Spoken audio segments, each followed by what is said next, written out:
Hello students, welcome to Abhyudaya coaching classes Lalitpur.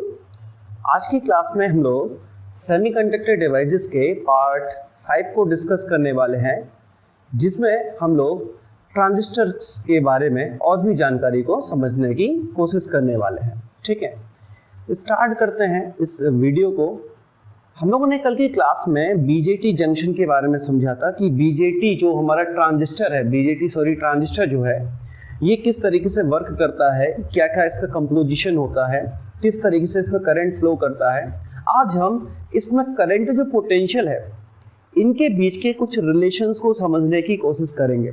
ठीक है, दो इंपॉर्टेंट चीज़ें जो हमें कल की क्लास से इसको यहाँ पर याद रखना है। पहला कि जो हमारा बेस और एमीटर वाला जो पार्ट होता है वो हमेशा फॉरवर्ड बायस में होता है, और जो बेस और कलेक्टर वाला पार्ट होता है वो हमेशा रिवर्स बायस में होता है। रिवर्स बायस में जो पोटेंशियल जो होता है वो बहुत ज़्यादा होता है as compare to the forward bias वाले पार्ट से। ठीक है, उसी चीज़ को हम लोग यहाँ पर देखते हैं, समझते हैं। तो ये इक्वेशन कल कहाँ से आई थी, हमने आपको ऑलरेडी बता दिया था। IE = IC + IB होता है, क्योंकि जो इलेक्ट्रॉन निकलते हैं हमारे एमीटर से उसमें से कुछ तो डिफ्यूज हो जाते हैं बेस में होल के साथ। चूंकि बेस जो है वो बहुत लाइटली डोप्ड होता है, इस वजह से यहाँ पर बहुत कम इलेक्ट्रॉन्स जाते हैं। बाकी इलेक्ट्रॉन कौन खींच लेता है? कलेक्टर खींच लेता है। चूंकि कलेक्टर में एक स्ट्रॉन्ग पोटेंशियल डिफरेंस भी होता है, तो उस वजह से भी मोस्टली इलेक्ट्रॉन्स यहाँ पर पहुंच जाते हैं।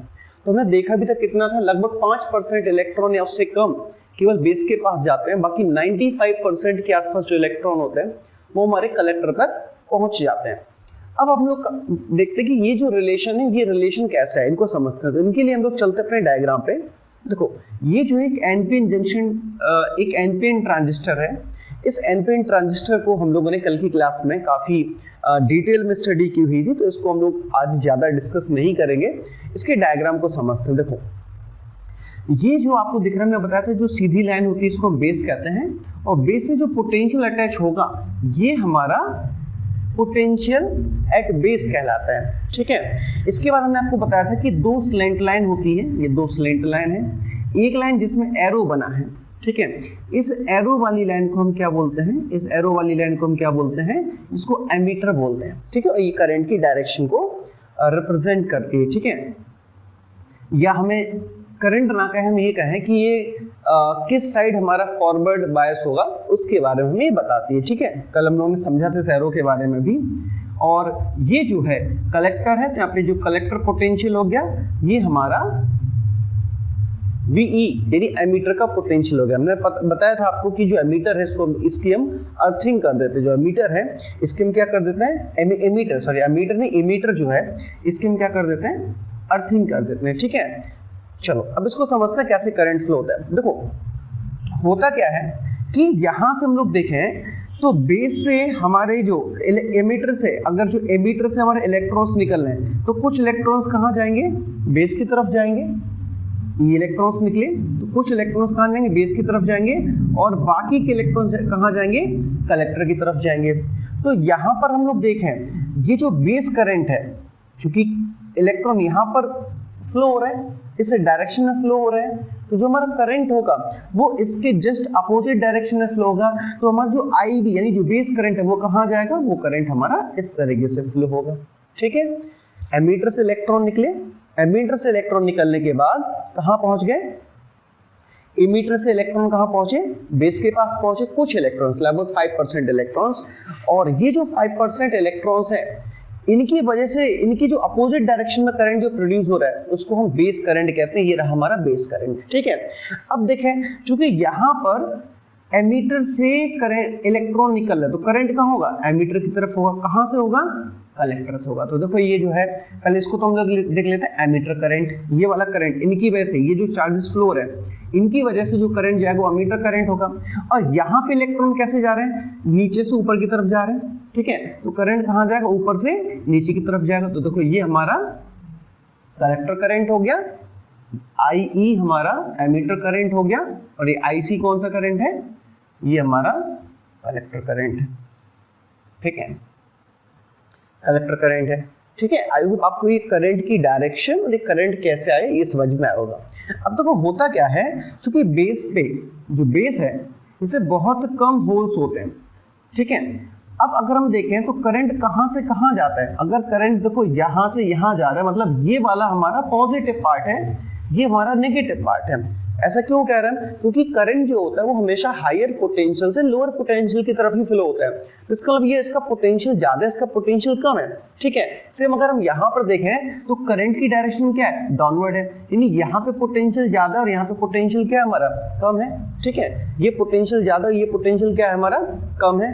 तो करंट हमेशा हायर पोटेंशियल से लो पोटेंशियल की तरफ जाता है। अगर हम देखें तो इस कलेक्टर एमीटर के बीच में भी एक पोटेंशियल सेटअप हो जाता है, VCE, ठीक है। और इस VCE की जो वैल्यू होती है वो हमेशा 0 से बड़ी होती है, ठीक है। जबकि जो पोटेंशियल जो बेस और एमीटर वाला होता है ये हमेशा छोटा होता है। हम लोगों ने कल की क्लास में देखा हुआ था कि क्यों हम लोग बेस और एमीटर के बीच में छोटा पोटेंशियल लगाते हैं और क्यों हम कलेक्टर एमीटर के बीच में बड़ा पोटेंशियल डिफरेंस अप्लाई करते हैं, क्योंकि ये जो है वो फॉरवर्ड बायस में होता है, इसलिए कम पोटेंशियल की जरूरत पड़ती है, क्योंकि ये जो होता है वो ज्यादा पोटेंशियल, दोनों 0 से तो बड़े होंगे, ऑब्वियसली बात है कि दोनों 0 से बड़े होंगे, बट इन दोनों में जो बड़ा पोटेंशियल होगा वो हमारा ये वाला होगा, ठीक है। तो ये हम लोगों ने यहाँ पर देख लिया। ऐसे बेस और एमीटर के बीच में जो पोटेंशियल सेटअप होता है ना उसको हम VE से रिप्रेजेंट करते हैं। VE जो है वो एमीटर और बेस के बीच में जो पोटेंशियल सेटअप है, देखो प्लस माइनस आपको दिख रहा है ना, तो ऑब्वियसली बात है जब पोटेंशियल डिफरेंस है तो कोई ना कोई पोटेंशियल होगा। यहाँ पर भी प्लस माइनस है, इनके बीच में एक पोटेंशियल सेटअप हो गया, ठीक है। तो अब इनमें क्या रिलेशन होते हैं इनको हम लोग समझते हैं। तो देखो यहाँ पर चूंकि ये जो पोटेंशियल है VVE, ठीक है, इसकी वैल्यू किसके इक्वल होगी, इसकी वैल्यू होगी VV माइनस VE के, ठीक है। क्योंकि V पे पोटेंशियल क्या बताया, देखो VVE जो सेटअप हुआ, ये जो पोटेंशियल डिफरेंस है VVE, तो इसमें हायर पोटेंशियल कहाँ है, बेस की तरफ, और लोअर पोटेंशियल कहाँ है, एमीटर की तरफ। इसलिए हम बेस के पोटेंशियल डिफरेंस से एमीटर का पोटेंशियल डिफरेंस माइनस कर देंगे। ऐसे सेम चीज हम देखते हैं किसके पास, सेम चीज हम लोग देखते हैं हमारे कलेक्टर एमीटर के पास, ठीक है। तो जो कलेक्टर है और एमीटर वाला जो पोटेंशियल डिफरेंस है, ऊपर पोटेंशियल पॉजिटिव है, नीचे नेगेटिव है, यानी ऊपर हायर और नीचे लोअर है, तो ये वाला पोटेंशियल VC ज्यादा हो जाएगा और VE वाला पोटेंशियल कम हो जाएगा, और वही चीज हमने लिखी है। ये चीज हम लोग को कल ही समझा दी थी, जो हमारे पैरामीटर्स होते हैं कुछ अल्फा एंड बीटा। तो जो बीटा है, बीटा ये IC जो कलेक्टर करंट है वो बेस करंट का कितना टाइम्स है, इसको हम किससे रिप्रेजेंट करते हैं, बीटा से, ठीक है। तो ये बीटा हमें ये सारी जानकारी देता है। तो ये जो कल हम लोगों ने डिस्कशन किया था उसके बेसिस पर हम लोगों ने कुछ फॉर्मूले देख लिए, और इन फॉर्मूले का यूज हम लोग आज की क्लास में न्यूमेरिकल्स में भी करने वाले हैं, ठीक है। चलो, तो एक रिलेशन रहा, अगर हमें तीनों पोटेंशियल को देखना हो, सबसे बड़ा पोटेंशियल कौन सा हमारा C पर रहेगा, उससे लेस B पे रहेगा, सबसे कम कहाँ पर रहेगा, E पर रहेगा। इस चीज को हमें ध्यान रखना है, ठीक है। तो आई होप आपको करंट का डिस्ट्रीब्यूशन और करंट किस तरीके से किस डायरेक्शन में फ्लो होता है, क्यों होता है, ये सारी चीजें आपको समझ में आई होंगी, ठीक है। अब चलते हम लोग अगली वाली स्लाइड पे।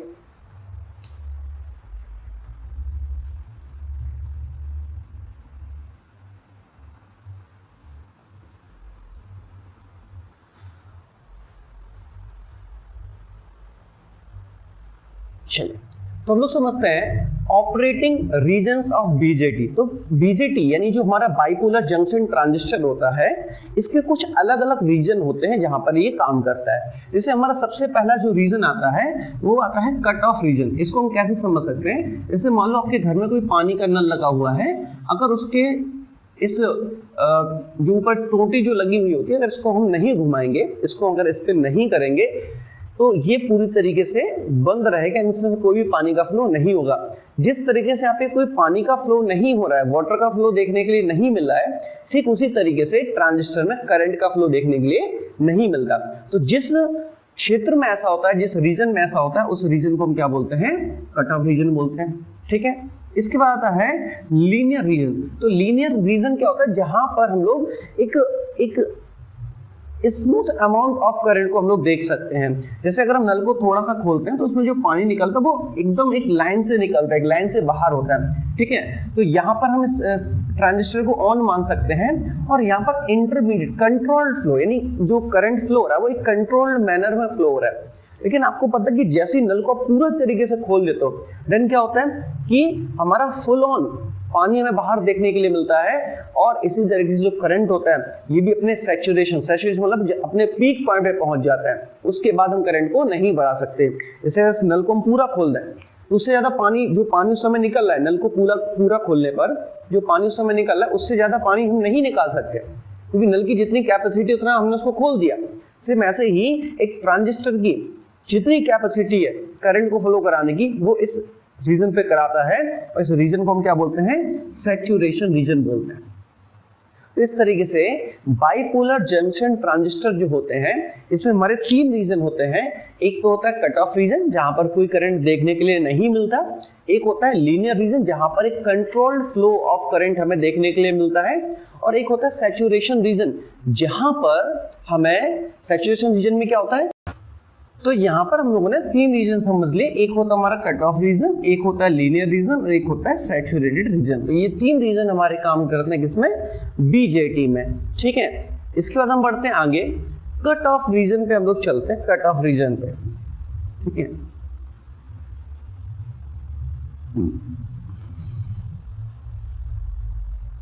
कट ऑफ रीजन पे, कट ऑफ रीजन क्या होता है, here the transistor is in off state, that is the current flowing through the transistor is 0। Cut off region ने बता दिया कि जो हमारा ट्रांजिस्टर होता है वो ऑफ स्टेट में होता है, यानी इसका मतलब यहाँ पे कोई भी करंट फ्लो नहीं होता है। दूसरा होता है एक्टिव रीजन। एक्टिव रीजन क्या होता है, here the transistor act as an amplifier. यहाँ पे जो हमारा ट्रांजिस्टर है वो एक एम्पलीफायर की तरह काम करता है। अब कैसे काम करता है एम्पलीफायर की तरह, अभी हम लोग इसको भी देखेंगे, उसको समझेंगे, आज की क्लास में इसको समझेंगे। कल हम लोगों ने समझा था कि ट्रांजिस्टर कैसे एक स्विच की तरह काम करता है, आज हम लोग समझेंगे कैसे ट्रांजिस्टर एक एम्पलीफायर की तरह वर्क करता है, ठीक है। फिर आता हमारा सैचुरेशन रीजन। इस रीजन में जो ट्रांजिस्टर है फुली ऑन होता है और जितना ज्यादा करंट फ्लो कर सकता है वो सारा का सारा करंट यहाँ पे फ्लो कर सकता है। तो ये क्या कर रहा है, देखो करंट को कहीं ना कहीं कंट्रोल करने का काम कर रहा है, और जो करंट को कंट्रोल कर ले उसी को तो हम स्विच कहते हैं, है ना। आपके घरों में जो स्विच होते हैं वो क्या करते हैं कि हमें अगर लाइट ऑन करनी है तो हमने उसको प्रेस कर दिया, लाइट ऑफ करनी है तो उसको हमने फिर से प्रेस कर दिया।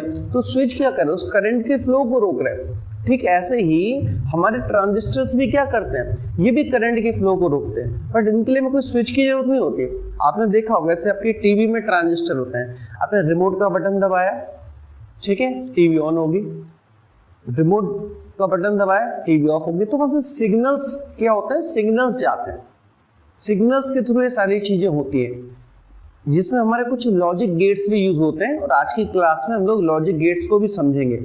आज की क्लास हमारी थ्योरी की आखिरी क्लास होगी, कुछ क्वेश्चंस भी आज हम लोग सॉल्व करेंगे। साथ में ही कल की क्लास में हम लोग जितने क्वेश्चन इसमें बचे रहेंगे वो सारे कल की क्लास केवल हमारी क्वेश्चन बेस्ड क्लास होगी। सारे न्यूमेरिकल प्रॉब्लम जो आपके कॉम्पिटिशन में पूछे जाते हैं, जो इंपॉर्टेंट क्वेश्चंस हैं, उन सभी पे हम लोग डिस्कस करने वाले हैं, ठीक है। तो ये हमने समझ लिया इसका सैचुरेशन रीजन। चलिए अब बढ़ते हैं हम आगे, और ये है ट्रांजिस्टर्स एप्लीकेशन। कहाँ कहाँ हम ट्रांजिस्टर्स को यूज कर सकते हैं, क्या क्या इसके प्रयोग हो सकते हैं। तो हमने आपको कल भी समझा दिया था कि ट्रांजिस्टर्स एज अ स्विच, ये एक स्विच की तरह भी काम करता है ना। कैसे काम करता है, when used as an electronic switch, जब उसको हम एज अ इलेक्ट्रॉनिक स्विच की तरह यूज करते हैं, the transistor is normally operated alternately in cutoff and saturated region। तो जो ट्रांजिस्टर है ये अपने आप ही क्या करता है, अल्टरनेटली कट ऑफ और सैचुरेशन रीजन के बीच में काम करता है। तो सबसे छोटा रीजन कौन सा है? कट ऑफ, जहाँ पे कोई करंट नहीं है। सबसे बड़ा रीजन कौन सा है? सबसे बड़ा रीजन हमारा सैचुरेटेड रीजन। तो इसके बीच में कब हमें कहाँ करंट कम चाहिए, कहाँ हमें करंट ज़्यादा चाहिए, ये सारा काम कौन कर लेता है? ट्रांजिस्टर कर लेता है। तो हम कह सकते हैं कि ट्रांजिस्टर एक स्विच की तरह वर्क कर सकता है। ठीक है, अब यहाँ चलते हैं। तो ये एक डायग्राम है। किसका डायग्राम है? जल्दी से बताओ, ये किसका डायग्राम होगा? ठीक है, आप लोग सोच रहे हैं, जल्दी से देख के इसको, ये कौन सा डायग्राम हो सकता है कि NPN होगा या PNP होगा? देखो ध्यान से, यहाँ पे करंट बेस से एमीटर की तरफ जा रहा है, बेस से एमीटर। ठीक है, ये बेस है, ये एमीटर है। ठीक है, और या हम ऐसा कह सकते हैं, देखो इसको ऐसे समझ सकते हैं, ये बेस होता है, ये एमीटर होता है, ये कलेक्टर होता है। ठीक है, एक मिनट, अभी तो करंट जा ही नहीं रहा इसमें, केवल हमें एरो से समझ रहे हैं। देखो एरो से समझ रहे हैं, करंट तो अभी नहीं जा रहा क्योंकि यहाँ पे 0 वोल्ट और अर्थ का भी कितना होता है? 0 वोल्ट होता है। अभी पोटेंशियल डिफरेंस तो 0 है, इसलिए देखो सर्किट कैसा है? ओपन है। ये दिख रहा है आपको, ओपन है ना? मतलब करंट होगा ही नहीं, ओपन स्विच। देखो लिखा भी है, ये ओपन स्विच। ठीक है, तो अगर हम इसके इस वाले पार्ट को देखें, हमने यहाँ पर एक पोटेंशियल डिफरेंस अप्लाई किया, बेस पर हमने एक पोटेंशियल डिफरेंस अप्लाई किया। जैसे हम पोटेंशियल डिफरेंस अप्लाई करेंगे, करंट हमारा फ्लो ना स्टार्ट हो जाएगा। हम लोग जानते हैं कि जो हमारा एमीटर और बेस होता है, ये किस में होता है? ये फॉरवर्ड में होता है। फॉरवर्ड में कब होगा? क्योंकि ये N है, ये P है, ये N है। ठीक है, तो N किससे जुड़ा होगा? नेगेटिव से। ये जुड़ा होगा पॉजिटिव से। और ये वाला पार्ट क्या होगा? ये होता है अपोजिट, यानी N है तो किससे जुड़ा होगा? ये जो N है, ये N से जोड़ गया। ठीक है, इसको हम जोड़ देंगे इस तरीके से। ठीक है, सही जुड़ा है, NPN। तो यहां पर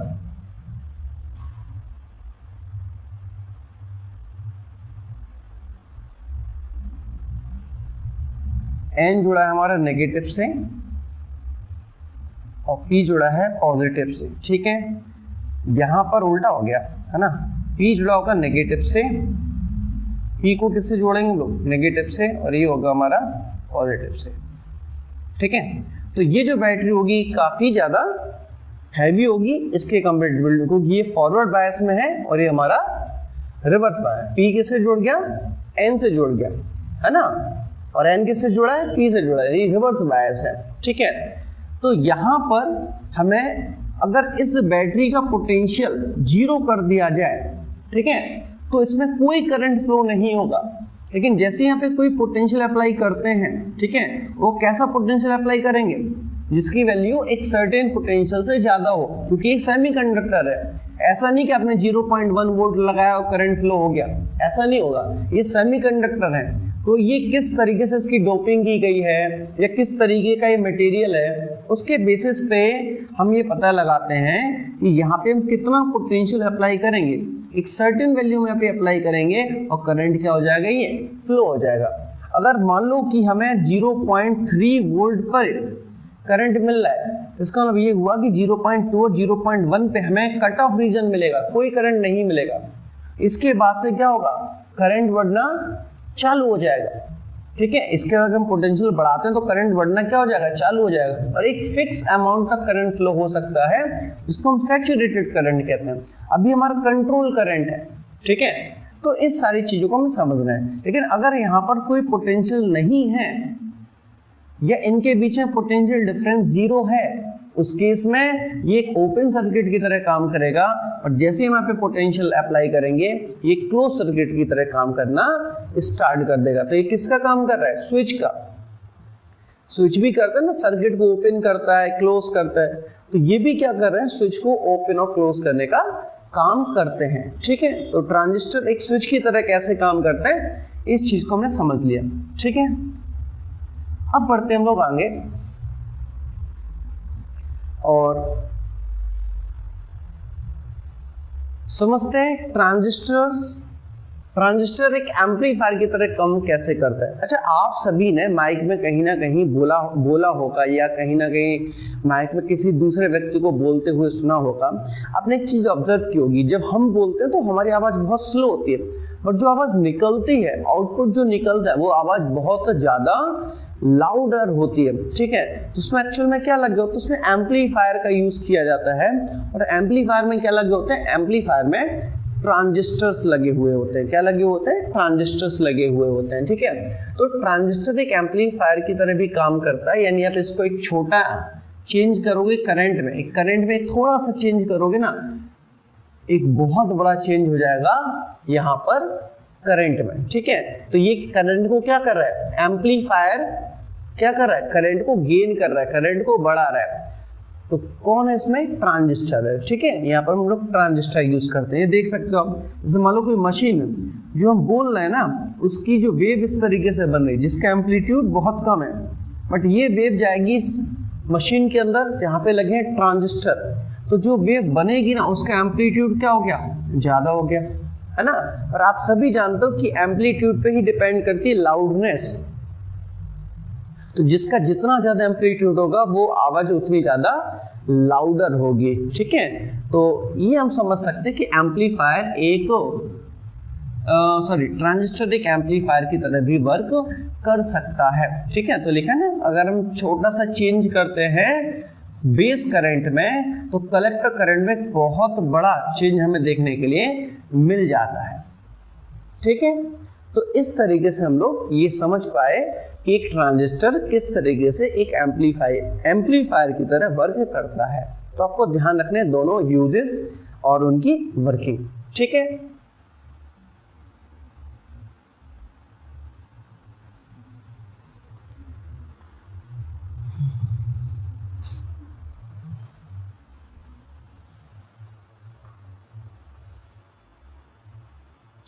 अगर हम टाइप्स ऑफ ट्रांजिस्टर्स की बात करते हैं तो अलग अलग टाइप के ट्रांजिस्टर्स हम लोग यूज करते हैं, जैसे कि बीजेटीज होते हैं, जेएफईटी होते हैं ना, एफईटी होते हैं, मॉसफेट इनको हम बोलते हैं, फिर एमओएस मॉस होते हैं, मॉसफेट इनको बोलते हैं, मेटल ऑक्साइड सेमीकंडक्टर होते हैं, फील्ड इफेक्ट ट्रांजिस्टर्स होते हैं, जंक्शन फील्ड इफेक्ट ट्रांजिस्टर्स होते हैं, और ये तो हमने पढ़े हैं काफी अच्छे से, बाइपोलर जंक्शन ट्रांजिस्टर्स होते हैं। ये कुछ ट्रांजिस्टर्स के टाइप हैं। और यहाँ पर आई थिंक हमारा ये टॉपिक जो है, हाँ, यहाँ पर ट्रांजिस्टर्स वाला जो टॉपिक है वो होता है हमारा कंप्लीट। और अब हम लोग स्टार्ट करते हैं लॉजिक गेट्स के बारे में। ठीक है,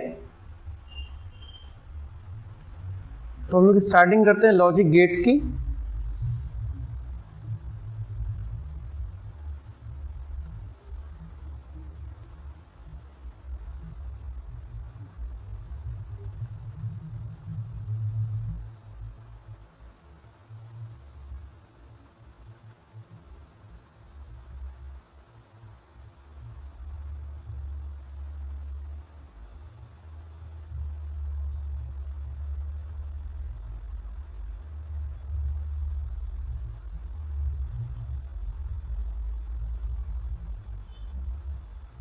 चलो तो स्टार्ट करते हैं लॉजिक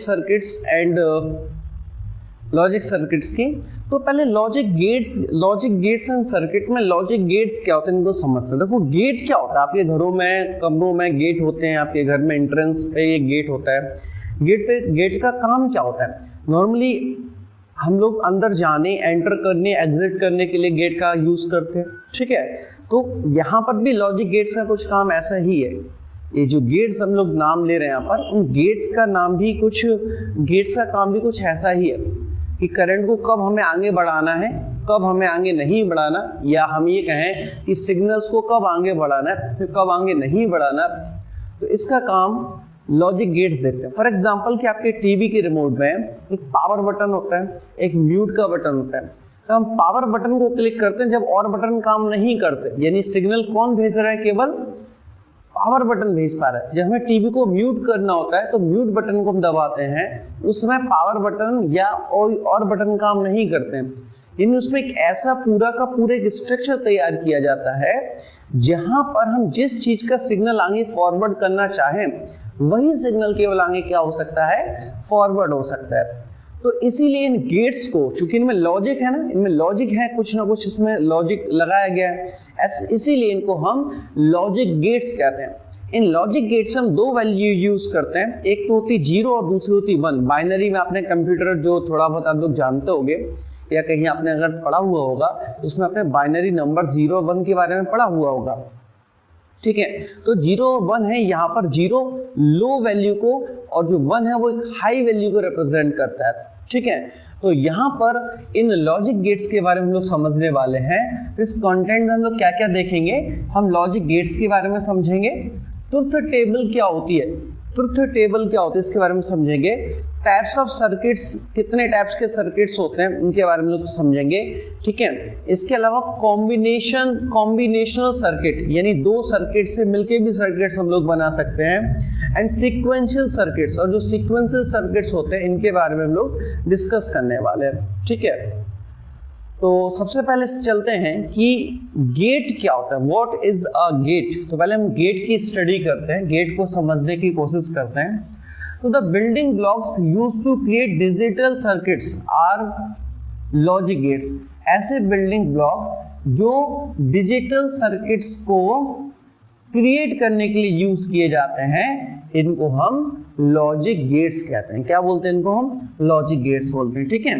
तो the building blocks used to create digital circuit, ऐसे बिल्डिंग ब्लॉक्स जिनका यूज डिजिटल सर्किट को बनाने में किया जाता है उनको हम लॉजिक गेट्स कहते हैं, ठीक है। फिर एक combination of transistors that perform binary logic, ठीक है। तो ऐसे ट्रांजिस्टर्स के कॉम्बिनेशन को बनाने के लिए करते हैं जो बाइनरी लॉजिक को परफॉर्म कर सकते हैं, या हम यहाँ बाइनरी लॉजिक को आप ऐसे समझ सकते हो जो सिग्नल का काम कर सकते हो, सिग्नल भेजने या रिसीव करने का काम कर सकते हैं, यहाँ पे सिग्नल एम्पलीफाई किए जा रहे हैं। तो उन सभी जगह पर हम लोग इन गेट्स का यूज करते हैं। There are 3 elementary logic gates. अगर हम लोग बात करें तो 3 तरीके के हमारे एलिमेंट्री लॉजिक गेट्स होते हैं जिनसे और टाइप के सब गेट्स हम लोग बना सकते हैं, ठीक है। फिर each gate has its own logic symbol. हर एक गेट का अपना एक लॉजिक सिंबल होता है, ठीक है। हर एक गेट का एक पर्टिकुलर लॉजिक अपना सिंबल होता है जिसको देख के हम पहचान पाते हैं कि ये गेट कौन सा है, ठीक है। जैसे हमारे घरों में गेट होता है ना, बहुत बड़ा गेट, हम समझ जाते हैं हमारे एंट्रेंस पे लगना है, ठीक है। छोटे गेट है तो हम मान सकते हैं रूम में लगने हैं। तो ऐसे ही हर एक गेट का एक सिंबल होता है which allow complex function to be represented by logic diagram. जो अपने जो, चूंकि देखो ये इलेक्ट्रॉनिक है तो चीजें कॉम्प्लेक्स होंगी ही, लेकिन ये जो डायग्राम्स हैं ये कॉम्प्लेक्स चीजों को एक सिंप्लीफाई तरीके से हमें समझाने की कोशिश करते हैं, ठीक है। फिर आता है the function of each gate can be represented by a truth table और यूजिंग बूलियन नोटेशन, ठीक है। तो क्या लिखा है? The function of each gate, हर एक function, the function of each gate can be represented by a truth table. तो जो भी फंक्शन होते हैं गेट्स के, इनको हम लोग एक ट्रुथ टेबल से रिप्रेजेंट कर सकते हैं, या फिर एक बूलियन, एक साइंटिस्ट रहे हैं, बूलियन नोटेशन से भी हम इनको क्या करते हैं, यूज करते हैं। अब ट्रुथ टेबल क्या होगी, ये बूलियन नोटेशन क्या होगा, इनको हम लोग एक एक करके समझने की कोशिश करते हैं, ठीक है। तो स्टार्टिंग करते हैं गेट्स की, और सबसे पहले हमारे जो टाइप्स ऑफ गेट्स हैं इनको हम लोग देख लेते हैं। तो टाइप्स ऑफ गेट में एक गेट आता है जिसको बोलते हैं नॉट गेट। क्या बोलते हैं इसको? हम नॉट गेट बोलते हैं। एक होता है हमारा एंड गेट, एक होता है हमारा और गेट। ये हमारे एलिमेंट्री गेट्स हैं, ठीक है। नॉट हो गया, एंड हो गया, और हो गया। अब एंड का नेगेटिव हो जाता है नेंड, यानी जो एंड पॉजिटिव कह रहा था नेंड उसको नेगेटिव कहेगा, एंड जिसको नेगेटिव कह रहा था नेंड उसको पॉजिटिव कहेगा, अपोजिट होता है। और का नेगेटिव होता है नॉर, या अपोजिट कह सकते हैं, क्या होता है? नॉर, ठीक है। ऐसे ही एक और बनता है एक्स और बनता है, एक्स नॉर बनता है, और बफर गेट भी हमें कुछ देखने के लिए मिल जाते हैं। अब ये गेट्स क्या होते हैं, इनको हम कैसे पहचाने? तो इन सब काम सभी का एक जैसा है। क्या काम है? ये सिग्नल्स को भेजना, ये सिग्नल्स को रोकना, ये सभी का काम है। लेकिन किसका काम कहाँ होगा ये हम कैसे समझेंगे? तो इसके लिए हमें एक एक गेट्स की डिटेल स्टडी करनी पड़ेगी। ठीक है, तो हम लोग स्टार्ट करते हैं गेट्स के बारे में। तो सबसे पहला हमारा आता है नॉट गेट। ठीक है, तो नॉट गेट की हम लोग बात करें तो a not gate except one input. ध्यान रखना, नॉट को छोड़ के मेनली हमारे जितने गेट्स हैं वो दो इनपुट या उससे ज्यादा इनपुट्स को ले सकते हैं, बेसिकली दो ही इनपुट लेते हैं। बट एक जो नॉट गेट है ये हमारा केवल और केवल एक ही इनपुट वैल्यू को रिसीव कर सकता है और एक ही आउटपुट वैल्यू को प्रोड्यूस कर सकते हैं। रिसीव भी एक ही सिग्नल को करेगा और आउटपुट भी एक ही सिग्नल को देगा। ठीक है, जैसे हमने अभी जो आपका एग्जांपल दिया कि आपने अपने रिमोट में पावर बटन दबाया तो वो एक सिग्नल आपने उसको इनपुट किया तो एक ही सिग्नल को आउटपुट वो करेगा। सिग्नल मतलब जो आपने उस पर इनपुट दिया और वो आउटपुट एज अ सिग्नल, छोटा सा एलईडी लगा तो आपने देखा होगा रिमोट के ऊपर कुछ रेस के थ्रू वो सिग्नल जो है वो हमारे टीवी में लगे सेंसर तक पहुंचते हैं। तो एक ही जो हमारा इनपुट वैल्यू है वही प्रोड्यूस करता है एक आउटपुट वैल्यू, यानी सिंगल होगा। बाय डेफिनेशन अगर हम देखते हैं तो अगर इनपुट वैल्यू हमारे नॉट गेट में 0 है तो 0 का अपोजिट क्या होगा 1, तो द आउटपुट वैल्यू इज 1। ठीक है, नॉट का मतलब ये कहीं ना कहीं कुछ अपोजिट काम कर रहा है ना।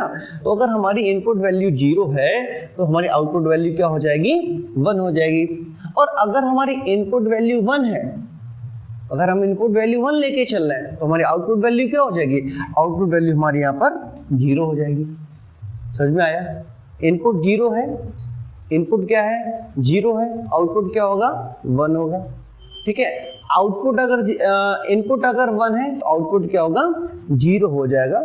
इन दोनों चीजों को हमें याद रखना है। ठीक है, इसके बाद आता है a not gate is sometimes referred to as an inverter because it inverts the input value। क्या बोल रहे हैं, एक नॉट गेट जो है वो कई बार इन्वर्टर की तरह बिहेव करता है। किसकी तरह, इन्वर्टर। इन्वर्टर मतलब जो वैल्यू को इन्वर्ट कर रहा है, घुमा रहा है। ठीक है, because it invert the input value. देखो 0 को इन्वर्ट कर दिया, दो ही वैल्यू है 0 1, तो 0 का उल्टा उन्होंने 1 कर दिया और 1 का उल्टा उन्होंने 0 कर दिया। ठीक है, अब समझते हैं इसके आउटपुट के लिए एक हम लोग टेबल यूज करते हैं। पहले तो देखो ये इसका बूलियन एक्सप्रेशन है। ठीक है, या जो भी वैल्यू होगी ना, जो अगर हमें वैल्यू चाहिए, आउटपुट चाहिए, तो वो आउटपुट उस वैल्यू का रिवर्स होगा, यानी इनवर्ट। अगर 0 है तो 0 का डैश क्या होगा 1 और 1 है तो 1 का डैश क्या होगा 0। ठीक है, तो ये लॉजिक डायग्राम होता है कि जो हमारा एक ट्रायंगल है, यहाँ पर एक सर्कल है, ये जो डायग्राम है ये किससे रिप्रेजेंट कर रहा है, ये कहीं भी आपको दिख जाता है कहाँ किसे रिप्रेजेंट करता है, नॉट गेट को रिप्रेजेंट करता है। जो आपके मदरबोर्ड होते हैं, टीवी जो आजकल एलईडी बनती है, पीछे बहुत बड़ा बोर्ड लगा होता है, ये सारी चीजें आजकल जो वर्क कर रही है ना, ये इन सभी में बहुत सारे, एक नहीं कई हजारों गेट्स होते हैं। ठीक है, तो ये आपके लॉजिक डायग्राम सिंबल हो गया इसका, वो बूलियन एक्सप्रेशन हो गया।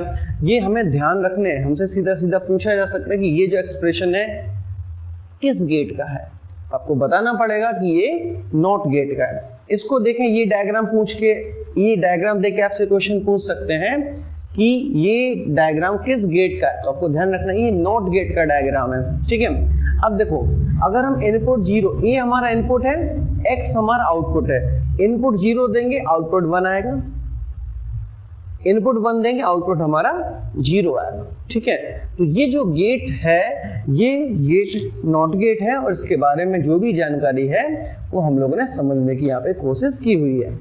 ठीक है, आगे आता है एंड गेट। ठीक है, अब यहाँ एंड गेट पर ध्यान रखना है कि जो एंड गेट है, ठीक है, एंड गेट जो है वो दो इनपुट सिग्नल्स को एक साथ एक्सेप्ट कर सकता है।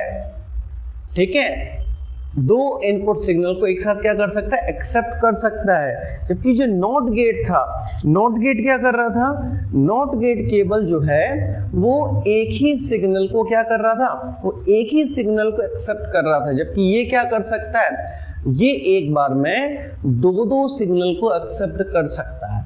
ठीक है, इसके बाद if the input value for an and gate are both 1, अगर दोनों इनपुट वैल्यू, मान लो हमने एक इनपुट दिया, चूंकि दो इनपुट देना है ना इसको, एक इनपुट दिया, दूसरा इनपुट दिया, अगर दोनों इनपुट हमने हाई वैल्यू वाले दिए यानी 1 1 दिए, तब जाके हमें आउटपुट जो है वो पॉजिटिव यानी एक हाई वैल्यू वाला हमें इनपुट देखने के लिए मिलेगा। अगर हम एक इनपुट या दोनों इनपुट लो देते हैं तो हमें आउटपुट भी लो मिलेगा। ठीक है, देखो समझते हैं कैसे। तो इसका बूलियन एक्सप्रेशन देखो, इससे पता चलेगा आपको बूलियन एक्सप्रेशन से। बूलियन एक्सप्रेशन क्या कहता है, x equal to A dot B. इस डॉट को आप मल्टीपल मान लो, इस डॉट को क्या मान लो, मल्टीपल का साइन मान लो। अब आप ये बताओ 1 इंटू 1 करोगे तभी तो 1 आएगा ना। आपको हाई वैल्यू कब मिलेगी, यानी आपको एक आउटपुट कब मिलेगा, पॉजिटिव, जब 1 इंटू 1 करोगे। अगर हम 1 का इंटू 0 से करें, यानी एक इनपुट हमारा 1 है, दूसरा इनपुट 0 है, तब भी 0 मिलेगा क्योंकि 1 इंटू 0 0 होता है। पहला इनपुट 0 है, दूसरा इनपुट हमारा 1 है, तब भी 0 मिलेगा, और दोनों 0 हैं तब भी 0 मिलेगा। कहने का मतलब ये हुआ कि अगर हमें एंड गेट में एक पॉजिटिव आउटपुट चाहिए, एक हाई वैल्यू चाहिए, तो हमें उसके लिए दोनों इनपुट्स को हाई वैल्यू पे रखना पड़ेगा। ठीक है, ये रहा इसका गेट का सिंबल। ठीक है, बड़ा आसान है। अगर आप देखो एंड में ये डी आता है ना, एंड में डी आता है, तो देखो इसका कुछ डी जैसा सिंबल दिख रहा है ना, ये डी जैसा सिंबल दिख रहा है। आप इसको ऐसे याद रख सकते हो, यहाँ पे डी आ रहा है ना, इस सिंबल भी आपको कुछ डी के जैसा दिख रहा है। तो ये जो है ये लॉजिक डायग्राम है। ठीक है, तो वही लिखा है यहाँ पर कि अगर हमारी इनपुट वैल्यू 1 होंगी दोनों तो आउटपुट 1 होगा, अदरवाइज हमारा आउटपुट क्या होगा, 0। और यहाँ पे 0 का मतलब ये समझ सकते हो कि हमारा जो सर्किट है वो ओपन है, कोई करंट फ्लो नहीं होगा, कोई सिग्नल नहीं जाएगा। अगर 1 आउटपुट हमारा है तो हमारा सिग्नल जो है वो आगे बढ़ जाएगा, नहीं हमारा सर्किट क्लोज माना जाएगा। ठीक है, ट्रुथ टेबल को समझने की कोशिश करते हैं, बड़ा आसान है इसको बनाना। आपको क्या करना है, 3 कॉलम लेने। ठीक है, ए बी एक्स, ए क्या है इनपुट, बी क्या है इनपुट, एक्स क्या है आउटपुट। अगर हम ए को 0 रखें, बी को 0 रखें तो आउटपुट भी हमें 0 मिलेगा, लो वैल्यू मिलेगी, यानी सर्किट में कोई सिग्नल आगे नहीं बढ़ेगा।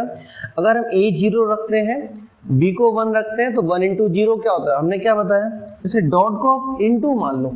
ठीक है, तो 0 इंटू 1 0, 1 इंटू 0 0, 1 1 जा 1। समझ में आई बात। ध्यान रखना, यहां पर हमें केवल एक ही जगह आउटपुट मिलेगा, वो कब मिलेगा, सही आउटपुट, पॉजिटिव आउटपुट मिलेगा जब दोनों इनपुट हमारे हायर वैल्यू यानी कि 1 और 1 होगी। ठीक है, चलो, तो ये हो गया हमारा कौन सा गेट, एंड गेट। अब चलते हैं हम लोग अगले गेट पे जिसका नाम है और गेट। ठीक है, तो और गेट क्या कहता है, अब देखो और गेट को समझने की कोशिश करते हैं। और गेट में क्या है कि 2 इनपुट वैल्यूज, ये भी कितनी इनपुट वैल्यूज ले सकता है, 2 इनपुट वैल्यूज ले सकता है। कौन कौन सी, लो भी ले सकता है, हाई भी ले सकता है, बट हमें आउटपुट किस पे देगा, बिल्कुल एंड के अपोजिट देखने मिलेगा अभी आपको। ठीक है, जैसे हम लोग देखें, ये 2 इनपुट वैल्यू ले सकता है, आर बोथ 0, दोनों वैल्यू 0 हो सकती हैं, तो आउटपुट 0 होगा। अगर दोनों 0 हैं तो 0 होगा। अगर दोनों सिग्नल में से एक सिग्नल भी हमारा हायर वैल्यू वाला है तो उस केस में हमें कोई भी आउटपुट देखने के लिए अगर दोनों इनपुट हमारे 0 हैं तब तो हमें कोई भी आउटपुट देखने नहीं मिलेगा, यानी 0 आउटपुट देखने को मिलेगा। बट दोनों सिग्नल जो इनपुट सिग्नल्स है, दोनों इनपुट सिग्नल्स में एक भी अगर हमारा सिग्नल हायर वैल्यू वाला है तो हमें एक आउटपुट देखने के लिए मिलेगा। ठीक है, तो देखते हैं इस चीज को।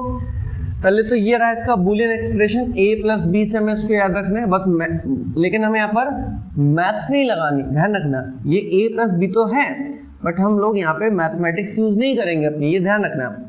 ठीक है, वहां तो हमने इनटू डॉट मान लिया था, सब चल गया था, बट यहाँ ऐसा नहीं चलेगा। क्यों नहीं चलेगा अभी समझाते हैं। ये क्या रहा, this is the logic diagram of और गेट। ठीक है, ये हमारे जो और गेट है उसका क्या हो गया, ये डायग्राम हो गया। ठीक है, अब इसके बाद आता है ट्रुथ टेबल कैसे वर्क करता है। देखो, ए क्या है इनपुट, बी क्या है इनपुट, एक्स क्या है आउटपुट। अगर हम इनपुट 0 दें और दूसरा इनपुट भी 0 दें तो आउटपुट 0 होगा, यानी कोई सिग्नल आगे नहीं बढ़ेगा। ठीक है, अगर हमने एक जगह से 0 दिया और दूसरी जगह से 1 दिया, ठीक है, एक जगह से लो दिया दूसरी जगह से हाई दिया तो हाई मिलेगा। अगर मैं पहला हाई दिया दूसरा सिग्नल लो दिया तब भी हमें हाई मिलेगा, और दोनों सिग्नल हाई दे रहे हैं 101 दे रहे हैं तब भी हमें जो हमारा आउटपुट है वो हाई देखने के लिए मिलेगा। ठीक है, आई होप आपको ये सारी चीजें समझ में आई होंगी। अब हम लोग ये कौन सा गेट हो गया हमारा, देखो नॉट गेट हो गया, एंड गेट हो गया, और हमारा और गेट हो गया। नॉट, एंड, और 3 गेट हम लोग पढ़ चुके हैं। अब इसके बाद अच्छा ये हम आपसे क्यों कह रहे थे कि प्लस मत समझ रहे हैं इसको, क्योंकि 1 + 1 कई बच्चों के मन में आ रहा होगा कि सर 2 होगा, बट 2 तो यहाँ पर बाइनरी ऑपरेशन होते ही नहीं है, वो तो केवल 0 1 होता है। तो 1 और 1 का मतलब ऐसे समझो, अगर दोनों हायर वैल्यूज हैं तो हमारा आउटपुट भी एक हायर वैल्यू होगी। बड़ा आसान है ट्रुथ टेबल बनाना। ठीक है, तो आई होप आपको ये चीज समझ में आई होगी। अब चलते हम लोग आगे, और 2 हमारे नेगेटिव गेट्स, एंड का नेगेटिव नेंड और नॉर और का नेगेटिव नॉर, इन दोनों को और समझने की हम लोग कोशिश करते हैं। ठीक है,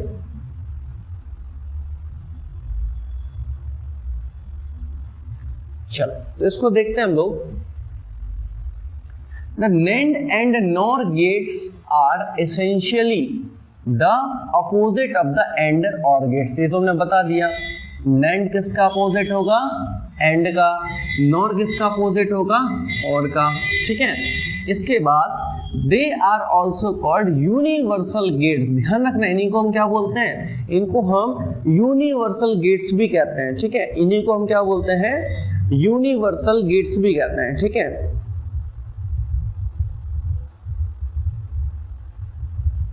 तो इन्हीं को हम क्या बोलते हैं, यूनिवर्सल गेट्स भी बोलते हैं। चलो आगे देखते हैं। तो अभी आपने एंड गेट का डायग्राम देखा, एंड गेट का, तो हमने बताया था डी कुछ बना हुआ होता है, कुछ इस तरीके से डी बना होता है। अब चूंकि एंड जो गेट है, अगर इसमें हम नॉट गेट और जोड़ दें, आपने देखा था कि नॉट गेट में हम ऐसे डॉट रख देते थे, तो ये दोनों मिलके क्या बन गए, नेंड बन गए। इन्हीं एंड का जो नेगेटिव है उसी को हम नेंड कहते हैं। ठीक है, और वहां पर क्या आता था, वहां पर आता था A.B। ठीक है, और यहां पर आएगा उसका कॉम्प्लीमेंट, यानी उसका जस्ट अपोजिट। ठीक है, और वहां पे 0 × 0 0 हो रहा था, तो यहाँ पे 0 × 0 देखो क्या होगा, 1 होगा। बिल्कुल टेबल चेंज हो जाएगी। वहां पे 0 × अगर हम एंड गेट की टेबल को थोड़ा सा ध्यान करो, एंड गेट की टेबल को, तो वहां पर आउटपुट हमें कब मिलता था, जब दोनों इनपुट हमारे हायर वैल्यूज हो, यानी 1 और 1 हो, तो हमें आउटपुट मिलता था। बट यहाँ पे उल्टा होगा, जब दोनों वैल्यूज यहाँ पर हायर होंगी तो हमें कोई आउटपुट नहीं मिलेगा। बात समझ में आई?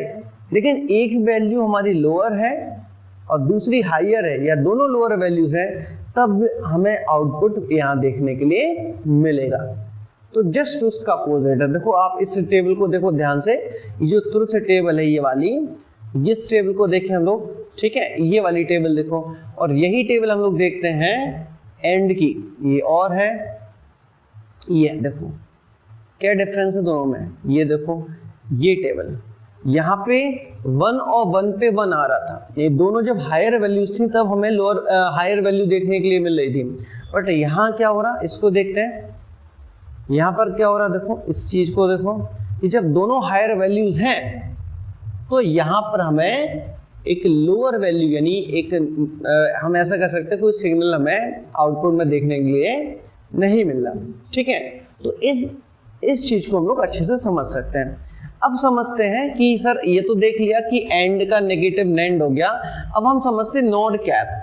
तो नॉर को अभी बताया, जो और गेट होता है ना, और गेट, और गेट का जो नेगेटिव होता है उसी को हम क्या बोलते हैं, नॉर बोलते हैं। तो और का आपने देखा होगा, और में क्या आता था, x = a + b आता था। ठीक है, ये पे डैश और लग गया, डैश लग गया तो क्या होगा कि जो हमारा और गेट का सिंबल था ना, उसमें हमने एक डॉट रख दिया। क्या रख दिया बेटा, यहाँ पर हमने डॉट रख दिया, तो ये क्या बन गया, ये बन गया नॉर। क्या बन गया, नॉर। ठीक है, ट्रुथ टेबल देखें, ट्रुथ टेबल से हमें क्या देखने मिल रहा है, अगर हम 0 0 रखें तो क्या आ रहा है, 1, 0 0 रखें तो क्या आ रहा है, 1 आ रहा है। ठीक है, 0 1 रखें तो क्या आ रहा है, 0 आ रहा है, ठीक है। 1 और 0 रखें तो 0 आ रहा है, 1 और 1 रखें तो 0 आ रहा है। कहने का मतलब ये है कि हमारे पास और गेट में क्या होता था, जब दोनों इनपुट 0 0 होते थे, और गेट में क्या होता था, जब दोनों इनपुट 0 0 होते थे तभी हमें आउटपुट नहीं मिलता था। लेकिन यहां उल्टा है, जब दोनों इनपुट 0 0 हैं तभी आउटपुट मिल रहा है, और वहां पे इन सब पे आउटपुट मिलता था, यहाँ पे किसी पे भी आउटपुट नहीं मिल रहा। क्या करना आपको, अगर आपको और की टेबल याद है तो जस्ट उसमें आप क्या करो, इन सबको सेम रखो, बस जहां पे इस वाली टेबल में आउटपुट में जहां 0 था वहां 1 कर दो, जहां 1 था वहां पे 0 कर दो। वही सेम चीज आप इसमें करोगे, ठीक है। तो वही सेम चीज आपको यहाँ करनी है, वही सेम चीज आपको यहाँ पे करनी है। या जो भी नेगेटिव आप पढ़ोगे गेट्स, तो जहाँ पे आउटपुट में, केवल इनपुट में नहीं करना है, आउटपुट में जहाँ 0 है वहाँ 1 कर देंगे, जहाँ पे 1 है वहाँ पे 0 कर देंगे, ठीक है। तो इस चीज को हमें ध्यान रखना है। इसके बाद हम लोग बढ़ते हैं आगे और समझते हैं एक्स और गेट। अब ये क्या है भाई, एक्स और गेट, ये एक्स और गेट है, इस एक्स और गेट को समझते हैं। तो एक्स और गेट में क्या है, इसको हम एक्स और इसको हम एक्सक्लूसिव और कहते हैं। क्या बोलते हैं इसको, एक्सक्लूसिव और। ये ना तो और है ना ही नॉर है, ये एक्सक्लूसिव और गेट है। क्या होता है इसमें समझते हैं। देखो पहली चीज तो जो उसमें कॉमन थी वो इसमें है कि जो एक्स और गेट जो है वो 0 प्रोड्यूस करेगा अगर दोनों इनपुट सेम हो। ध्यान रखना। और गेट में क्या हो रहा था, और गेट में कि जब दोनों इनपुट्स सेम थे, यानी 0 और 0 थे, तब हमें कोई भी आउटपुट नहीं मिल रहा था। और दोनों इनपुट या तो 0 1 हो या 1 0 हो या 1 और 1 हो। कहने का मतलब है कि दो इनपुट में से एक कोई इनपुट हायर वैल्यू वाला हो तो वहां पे आउटपुट मिलता था। बट यहाँ उल्टा है, यहाँ पर क्या होगा कि अगर हमारे पास सेम इनपुट है, चाहे वो हायर वैल्यू हो और चाहे वो लोअर वैल्यू हो, तो हमें कोई आउटपुट नहीं मिलेगा। देखो कोई आउटपुट नहीं मिल रहा। बट अगर हमारे दोनों इनपुट में से दोनों के दोनों इनपुट एक दूसरे के अपोजिट हैं तो हमें एक आउटपुट देखने के लिए मिलता है। देखो अगर पहला 0 है दूसरा 1 है तो 1 मिल रहा है, पहला 1 है दूसरा 0 तो 1 मिल रहा है। अगर दोनों सेम है तो कोई आउटपुट हमें देखने के लिए नहीं मिलेगा। ठीक है, तो N x OR gate producer तो हम लोगों ने देख लिया। ये रहा इसका बूलियन एक्सप्रेशन। यहां पर हम क्या करते हैं, a प्लस बी, चूंकि जो और का बूलियन एक्सप्रेशन क्या होता है, और का a प्लस बी, इसमें हम एक्स और में क्या करते हैं, इसी में हम एक सर्कल बना देते हैं। तो समझ जाओ ये क्या है, एक एक्सक्लूसिव गेट है एक्स और। ठीक है, ये एक्स और है। ये इसमें क्या करते हैं, जो और का डायग्राम होता है उसमें पीछे में एक ऐसा कर्व बना देते हैं, तो इससे पता चल जाता है ये किसका डायग्राम है, एक्स और का है। और का कैसे हुआ करता था, और का कुछ ऐसे था, ये और का था। ठीक है, और ये किसका बन गया, एक्स और का बन गया। तो और में अगर लाइन खींच दो एक्स और बन जाएगा, और ऐसे डॉट लगा दो तो नॉर का बन जाएगा। ठीक है, तो ये सिंबल्स तो टेबल, अगर आपको देखो गेट समझ में आ गया ना, तो टेबल बनाना टफ नहीं है। ये कॉन्सेप्ट है, इनको आपको याद करना पड़ेगा कि कौन सा गेट किसका होता है। हमने थोड़ी सी एंड भी आपको दे दी, अब वो कैसे याद रख सकते हो। ठीक है, नोट का तो एकदम अलग ही था, है ना। इसके बाद हमने आपको एंड का बताया, एंड में डी जैसा दिखेगा, और जो बचा वो किसका हो जाएगा, वो आपका और का हो जाएगा। ठीक है, तो ये और हो गया। अब इसके बाद चलते हैं एक्स नॉर। तो exclusive NOR gate, X NOR को क्या बोलते हैं, ई एक्स जो हम लोग यूज कर रहे हैं, ई एक्स को क्या बोलेंगे, एक्सक्लूसिव। नॉर गेट, इसको हम एक्स नॉर भी बोलते हैं, is logically equivalent to X OR gate. ये एक्स और गेट के बराबर ही होता है, फॉलोड बाय एन इन्वर्टर। इसको एक इन्वर्टर में हम लोग यूज करते हैं। क्या है, अगर ये हमारा इनपुट है, ये भी इनपुट है। अब देखो अभी आपने देखा ये वाला पार्ट नहीं था, तो कौन सा गेट था, एक्स और। कौन सा था, XOR। अब XOR का नेगेटिव ले लो, XOR का क्या ले लो, नेगेटिव ले लो, तो एक्सक्लूसिव नॉर हो जाएगा। बात समझ में? अगर हम इतने पार्ट को देखो तो ध्यान से देखना, ये क्या है, आप कहोगे सर ये OR गेट है। कौन सा गेट है, OR। ये कौन सा है सर, ये एक्सक्लूसिवली OR गेट है, यानी XOR है। ठीक है, इसमें हम एक डॉट और लगा रहे हैं, अब कौन सा हो गया, ये एक्सक्लूसिवली नॉर हो गया। बात समझ में आई? तो ये इसका हो गया डायग्राम।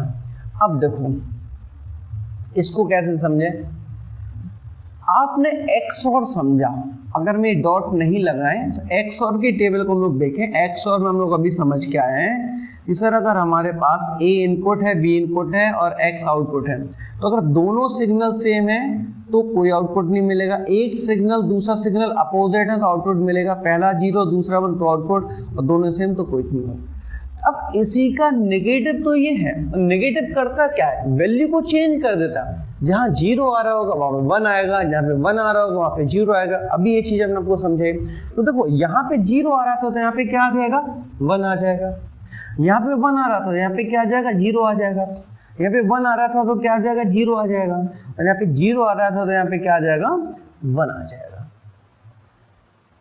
आई होप आपको ये चीज क्लियर हुई होगी, ठीक है, कि किस तरीके से तत्व टेबल हमारी काम करती है। ठीक है, आगे बढ़ते हैं। ये जो है आपको नीचे ये दिया है इक्विवेलेंट गेट सर्किट। देखो आप इसको ऐसे भी बना सकते हो, इसको आप ऐसे भी बना सकते हो। इसमें इतना पार्ट हो गया XOR, देखो ये कितना, ये क्या है, इतना पार्ट, ये है और इसमें हमने पीछे एक लाइन खींच दी, क्या बन गया, XOR, और XOR का नेगेटिव ले लिया तो क्या बन गया, XNOR। ठीक है, तो इसको हम ऐसे भी बना सकते हैं, इसी चीज को हम ऐसे भी बना सकते हैं। ठीक है, तो ये कई बार आपको ये डॉट ऐसे रखा हुआ नहीं मिलेगा, ये जो सर्कल दिख रहा है ये सर्कल आपको ट्रायंगल से जुड़ा हुआ मिल जाएगा, तो समझो ये कुछ नहीं, ये नॉट गेट ही है। ठीक है, ये नॉट गेट का है और नेगेटिव का काम कर रहा है। ठीक है, चलो अब आता है आखिरी गेट हमारा, बफर गेट। तो बफर गेट क्या करता है, सेम आउटपुट को रिटर्न करता है जो कि उसे इनपुट में मिला हुआ है। ध्यान रखना, क्या करता है, सेम आउटपुट रिटर्न करता है। ये इनपुट में आप 1 कहोगे तो ये कह देगा 1, इनपुट में आप 0 कहोगे तो कह देगा 0। यानी इनपुट अगर आप 1 दोगे तो आउटपुट 1। देखो ये है, ये बनी टेबल, ये बिल्कुल सीधा साधा सा गेट है ना, ये सीधा साधा सा गेट है। ये वो गेट है जिसके बाहर एग्जिट या एंटर का बोर्ड नहीं लगा होता। आपको अंदर जाना आप अंदर चले जाओ, आपको बाहर आना बाहर आ जाओ। कई गेट होता है ना कि एंटर लिखा होता है, यानी वो वहां से आप एंटर ही कर पाओगे, एग्जिट नहीं कर पाओगे। लेकिन जहाँ एग्जिट लिखा हो वहां से केवल एग्जिट कर पाओगे, एंटर नहीं कर पाओगे। ये कहता है भाई तुम्हें जो करना वो करो। ठीक है, अगर आप 0 इनपुट दोगे हम 0 आउटपुट दे देंगे, आप हायर वैल्यू दोगे हम हायर वैल्यू दे देंगे, आप लोअर वैल्यू दोगे हम लोअर वैल्यू दे देंगे। ठीक है, इस घर में स्विच होते हैं ना, हमने ऑन किया तो ऑन हो जाएगा, ऑफ किया तो ऑफ हो जाएगा। तो यही काम बिल्कुल ये कर रहा है। इसको हम क्या बोलते हैं, बफर गेट कहते हैं। ठीक है, क्या बोलते हैं इसको हम, बफर गेट कहते हैं। ठीक है, चलो हम लोग अब समझते हैं कॉम्बिनेशनल सर्किट को। तो कॉम्बिनेशन में क्या होता है, ध्यान से समझना है। जो हम लोगों ने अभी जितने भी लॉजिक गेट समझे हैं, इनमें हम एक से ज्यादा सर्किट्स को आपस में कंबाइन कर सकते हैं।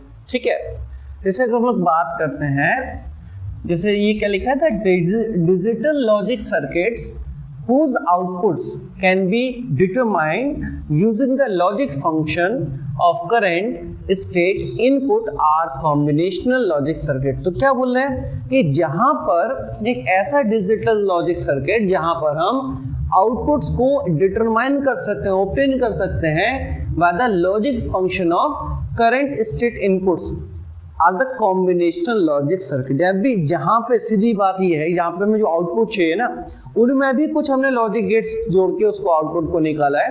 तो ऐसा कॉम्बिनेशनल सर्किट हमें देख, जैसे ये देखो, ये एंड है, ये एंड है, ये नॉट है, अब सब और है, सॉरी ये और है। देखो सपोज करो हमने यहाँ से सिग्नल भेजा, एंड में क्या होता है याद होगा आपको, एंड में हमें आउटपुट कब मिलता है, जब दोनों इनपुट हमारे हायर वैल्यू वाले हो। मान लो हमने यहाँ से 1 दिया, से 1 दिया, वो 1 1 यहाँ से 1 गया, इसमें 1 एंटर किया, यहाँ पर हमने चूंकि ये 1 था तो 1 गया, मान लो हमने सी को 0 दे दिया, सी को क्या दे दिया, 0 दे दिया, ठीक है। तो यहां से 1 जा रहा है, यहां से 0 जा रहा है, तो एंड तो क्या करता है, एंड कब आउटपुट देगा, तो 1, जब दोनों वैल्यू सेम हो। बट यहाँ तो दोनों वैल्यू कैसे अपोजिट है, तो यहाँ पे जो करंट जो आपका सिग्नल पहुंचा वो पहुंचा 0, लेकिन यहाँ से कितना जा रहा है 1, यहाँ से जा रहा है 0। और क्या करता है, और तो कहता है भाई दोनों इनपुट लोअर ना हो, दोनों इनपुट में से कोई भी लोअर ना हो, अगर दोनों लोअर है तो लोअर आउटपुट मिलेगा।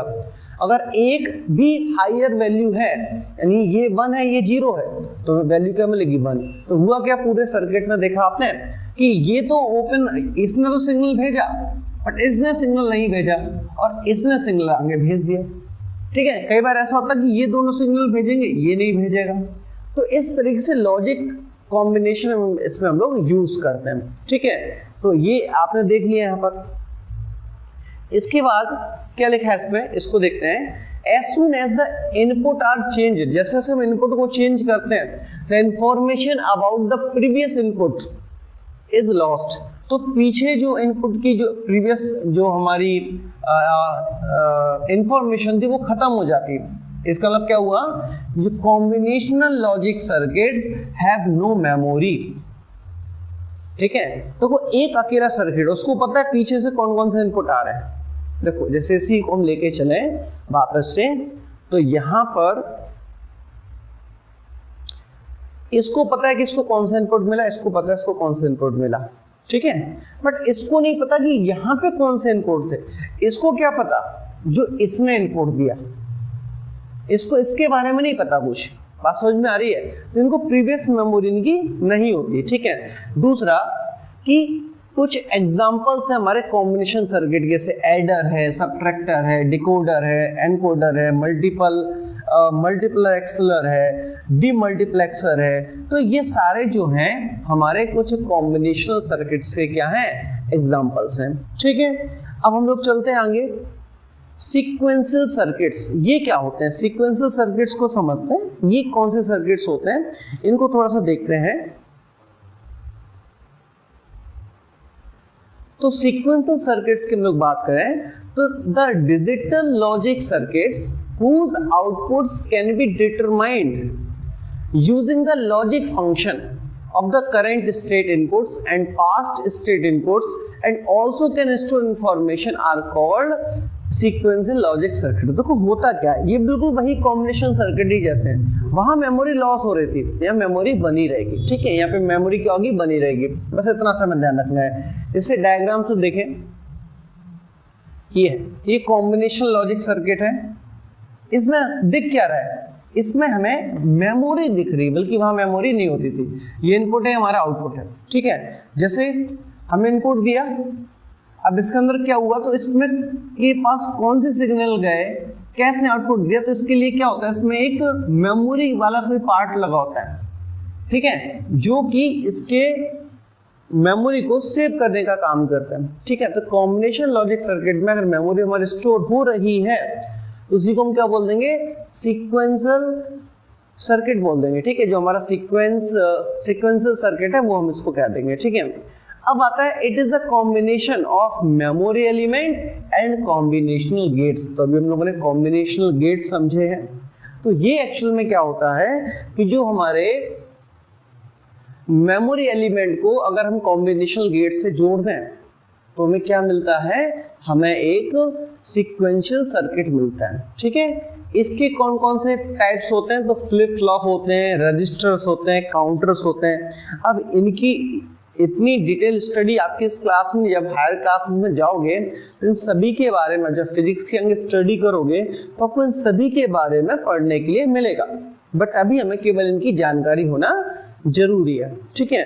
तो ये हो गए हमारे सारे गेट्स, ठीक है। चलो, तो ये हम लोगों ने आज की क्लास में जितने भी टॉपिक्स थे हमारे इस सेमीकंडक्टर डिवाइसेस के, स्टार्टिंग हमारी टाइप्स ऑफ सॉलिड से हुई, उसके बाद हमने एनर्जी बैंड्स पढ़े, एनर्जी बैंड्स के बाद हमने टाइप्स ऑफ सेमीकंडक्टर पढ़े। टाइप्स ऑफ सेमीकंडक्टर में भी हम लोगों ने इंट्रिंसिक और एक्सट्रिंसिक यानी प्योर और इम्प्योर के बारे में समझा।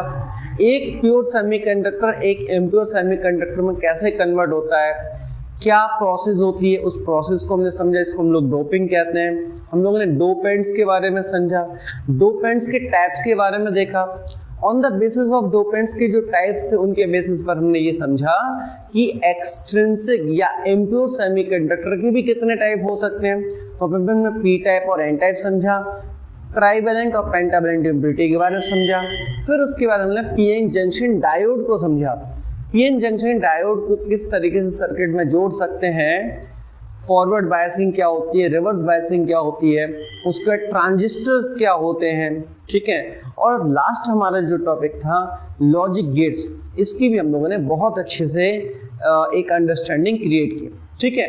आई होप आपको ये सारे टॉपिक्स बहुत अच्छे से समझ में आए होंगे। और अब जो हमारा लास्ट वर्क है वो है किस चैप्टर से किस तरीके के क्वेश्चंस हमसे पूछे जाते हैं हमारे एग्जाम में, उन क्वेश्चंस को करना। तो हम लोग आज कुछ क्वेश्चन ट्राई करते हैं, बाकी कल की क्लास जो हमारी होगी वो पूरी की पूरी क्वेश्चन बेस्ड होगी, इसमें पूरे आपके न्यूमेरिकल्स आपको देखने के लिए मिलेंगे। तो आज हम लोग इन क्वेश्चंस को देखते हैं, ठीक है।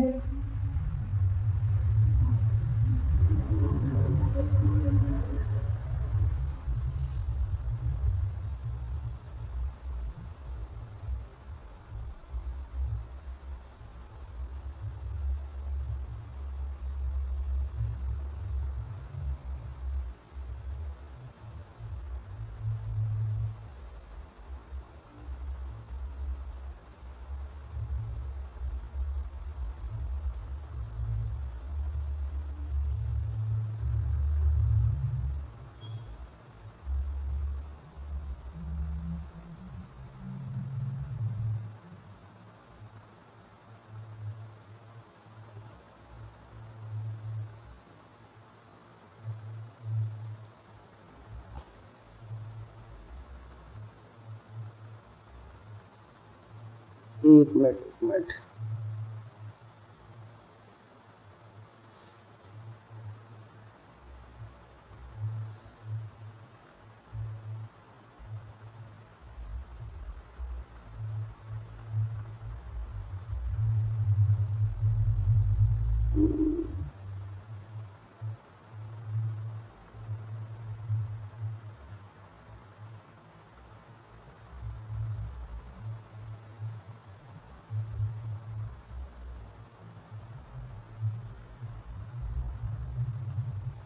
जूम कर लेते हैं इसको, जिससे आपको क्वेश्चन जो है वो प्रॉपर दिखाई दे।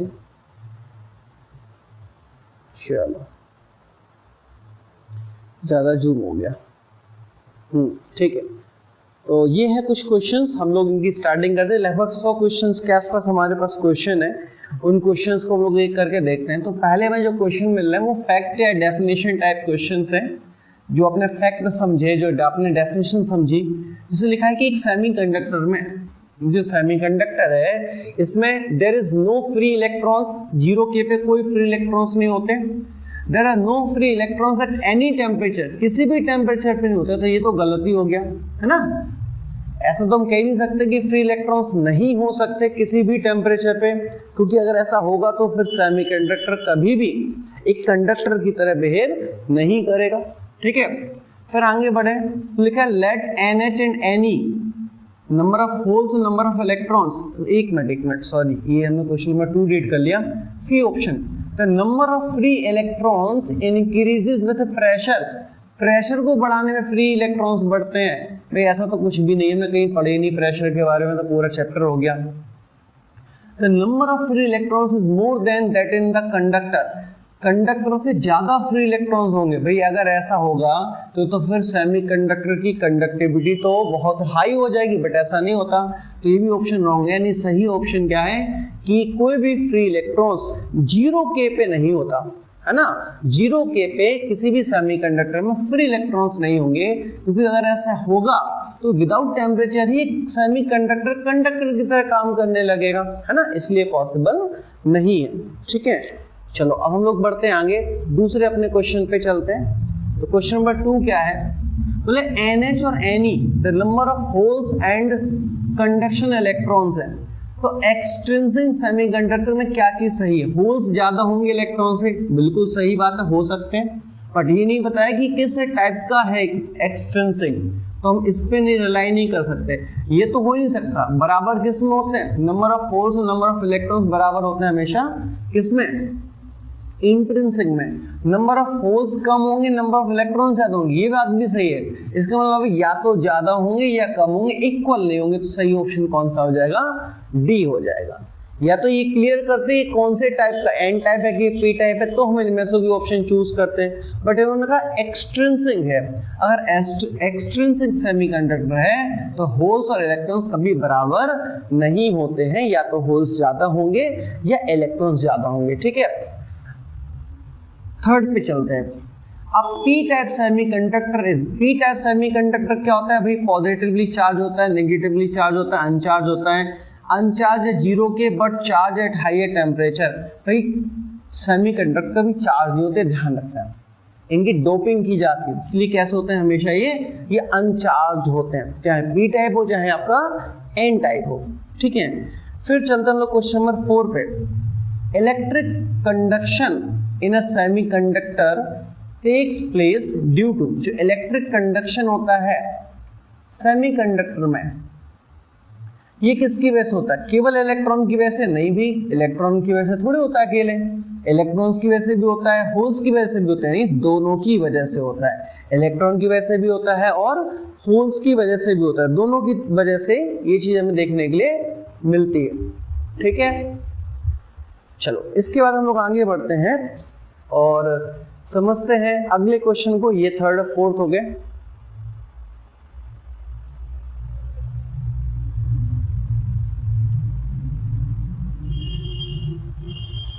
फिफ्थ पे चलते हैं। ठीक है, आज हम लोग टारगेट रखेंगे लगभग 20 क्वेश्चंस को हम लोग सॉल्व करेंगे, बाकी के जो क्वेश्चन है वो हम लोग अगली क्लास में करेंगे। तो क्वेश्चन था impurity atoms with which pure silicon may be doped to make it a P type. भाई सेमी प्योर सिलिकॉन को हमें इम्प्योर में कन्वर्ट करना है तो डोपिंग करनी पड़ेगी, और डोपिंग करके कौन सा बनाना है, पी टाइप। यानी पी टाइप बनाना तो सर हमें चाहिए होगा ट्राईवेलेंट, क्योंकि एक होल एक्स्ट्रा चाहिए पी में। तो ट्राईवेलेंट कौन सा इनमें से, फॉस्फोरस तो पेंटा है, एंटीमनी भी नहीं, नाइट्रोजन भी नहीं, तो बोरोन इसका सही आंसर हो जाएगा। ठीक है, फिर लिखा था electrical conductivity of pure germanium can be increase by. अगर हमें इलेक्ट्रिकल कंडक्टिविटी बढ़ानी है जर्मेनियम की तो कैसे बढ़ा सकते हैं, हम टेम्परेचर बढ़ा दें, हाँ कर सकते हैं ऐसा। डोपिंग एक्सेप्टर इम्प्योरिटीज, हम एक्सेप्टर इम्प्योरिटीज को बढ़ा दें। ठीक है, हम एक्सेप्टर डोपिंग डोनर इम्प्योरिटीज को बढ़ा दें। भाई देखो, आप चाहे टेम्परेचर बढ़ाओ, चाहे आप डोपिंग करो एक्सेप्टर्स की, चाहे आप डोपिंग करो डोनर की, ये सभी सही है। कंडक्टिविटी सभी में बढ़ेगी, चाहे वो पी टाइप हो चाहे एन टाइप हो, दोनों की कंडक्टिविटी बढ़ती है जब हम डोपिंग करते हैं। और अगर हमें डोपिंग नहीं करनी तो हमने क्या बताया था, आप अपना टेम्परेचर बढ़ा दो। तो तीनों तरीके से हम कंडक्टिविटी बढ़ा सकते हैं। तो हमारे तीनों ऑप्शन सही, यानी सही ऑप्शन क्या है, ऑल ऑफ द अबव। ठीक है, चलो तो बढ़ते हैं हम अगले क्वेश्चन पे, अपने क्वेश्चन नंबर 7 पे चलते हैं। क्या लिखा है इसमें, लिखा हुआ है कि the resistivity of a semiconductor room temperature पे कितनी होती है। तो इसको तो याद रख लो भाई, ये है 10⁻³ से 10 की पावर 6 ओम सेंटीमीटर होती है। ध्यान रखना, जो हमने आपको रीडिंग बताई थी वो मीटर में थी, बट ये सेंटीमीटर में, इसलिए वैल्यू थोड़ी सी आपको डिफरेंट दिख रही होंगी। ठीक है, आगे आता है number of electrons in the valency cell of a pure semiconductor. ये प्योर सेमीकंडक्टर में यदि हम बात कर रहे हैं इंट्रिंसिक सेमीकंडक्टर की, तो वैलेंसी सेल में कितने इलेक्ट्रॉन्स आते हैं, तो हमारा आंसर होगा सर 4 आते हैं। डोपिंग कर दोगे तो चेंज हो जाएंगे, 3 या 5 हो जाएंगे, है ना। बट अभी हमें यहाँ पर 4 देखने के लिए मिलते हैं। फिर अगला, in a semiconductor the forbidden energy gap between valency band and the conduction band is of order। देखो forbidden जो एनर्जी गैप होता है वो लगभग 1 eV के आसपास का होता है ना। हमने आपको बताया था ये क्या है, कंडक्शन बैंड, ये क्या है, वैलेंसी बैंड, और जो बीच में है इसको बोलते हैं एनर्जी गैप या फॉरबिडन बैंड, जिसकी वैल्यू लगभग 1 इलेक्ट्रॉन वोल्ट के आसपास होती है। ठीक है, इसके बाद आता है अगला क्वेश्चन, क्वेश्चन नंबर 10 क्या है, the forbidden energy gap for germanium crystal 0 के। फॉरबिडन जो एनर्जी गैप होता है ना वो जर्मेनियम के लिए बहुत कम होता है और इसकी वैल्यू जो है वो लगभग 0.7 EV के आसपास होता है, 1 से छोटा होता है। 1 तो हो गया, 1 तो गैप है, डोपिंग करो गैप कम हो जाएगा तो जर्मेनियम के लिए गैप कितना बचेगा, केवल 0.71 EV ही ए बचता है। ठीक है, आई होप आपको ये वाले क्वेश्चन क्लियर होंगे। क्वेश्चन नंबर 10 तक हम लोगों ने कंप्लीट कर लिए। अब चलते हैं हम लोग आगे और समझते हैं क्वेश्चन नंबर 11 को। ठीक है,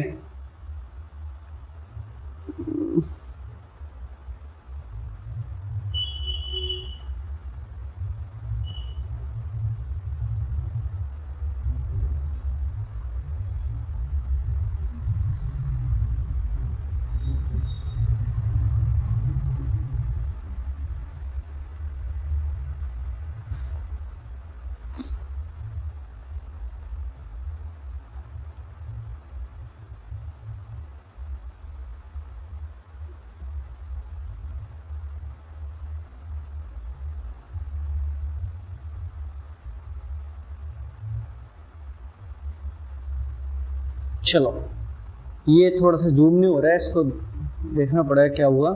चलो हम लोग देखते हैं, हम रीड करते जा रहे हैं क्वेश्चन। क्वेश्चन नंबर 11 में क्या लिखा है, क्वेश्चन नंबर 11 में लिखा है इन एन इंसुलेटर, एक इंसुलेटर में जो फॉरबिडन एनर्जी गैप होता है बैलेंसी बैंड और कंडक्शन बैंड में। क्या है क्वेश्चन, एक इंसुलेटर में जो फॉरबिडन एनर्जी गैप होता है किसके बीच में, वैलेंसी बैंड और कंडक्शन के बैंड के बीच में, ये कितना होता है, तो बहुत ज्यादा होता है, लगभग 5 EV के आसपास का होता है। ठीक है, 5 EV, 1 EV तो सेमीकंडक्टर में होता है ना, 5 EV के आसपास का होता है। फिर what is the resistivity of pure semiconductor at absolute 0, ये बताओ रेजिस्टिविटी क्या होती है प्योर सेमीकंडक्टर की। अगर रेजिस्टिविटी की बात करें तो रेजिस्टिविटी कंडक्टिविटी का उल्टा होता है।